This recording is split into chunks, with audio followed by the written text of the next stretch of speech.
सूचना तथा संचार मन्त्री जगदीश खरेल उनी पत्रकार हुन्। इमेज टेलिभिजनका समाचार प्रमुख रहेका उनले आज संचार मन्त्रीका रूपमा शपथ लिएका छन्। टेलिभिजनमा हट सिट कार्यक्रममा खरा प्रश्न गरेर चर्चित बनेका उनी कहीँ कतै पनि रवि लामिछानेले सहकारीबाट रकम लिएको चाहिँ कहीँ पनि छैन।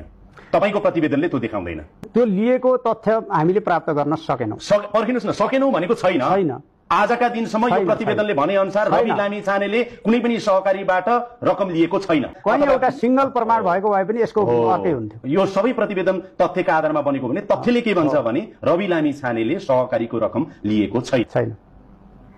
यसमा क्लियर छ। त्यो हामीले एकदम स्पष्ट। अब सरकारमाथि उठ्ने खरा प्रश्नको जवाब दिने हट सिटमा पुगेका छन्। दोलखाका खरेल 2 दशकदेखि पत्रकारितामा सक्रिय थिए। आज उनले शपथ ग्रहण गर्नु अगाडि इमेज टेलिभिजनको समाचार कक्षबाट विदाई भएका थिए।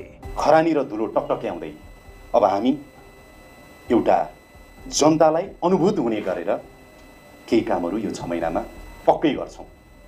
सम्माननीय प्रधानमन्त्री सुशीला कार्की ज्यूको नेतृत्वमा बनेको यो सरकारमा रहेका हामी जति पनि सदस्यहरू छौं, जति पनि मन्त्रीहरू छौं, हामीले अहिले एउटा के चाहिँ नि हाम्रो कन्सेन्सस छ भनेदेखि देश पहिला, जनता पहिला, त्यसपछि मात्रै अरू कुराहरू आउँछ। त्यसैले देश र जनता बनाउने कुराहरूमा हामी अगाडि बढ्छौं। हिम्मत, साहस यी सबै कुरालाई अंकुश कहाँबाट लागिरहेको छ यो देशमा भने राजनीतिक हस्तक्षेपले, नेताको हस्तक्षेपले, मन्त्रीको हस्तक्षेपले। त्यसैले आज सचिवज्यू, श्रीमान सचिवज्यूलाई मैले अनुरोध गरेँ, म भन्दा तपाईँ अनुभवी हुनुहुन्छ।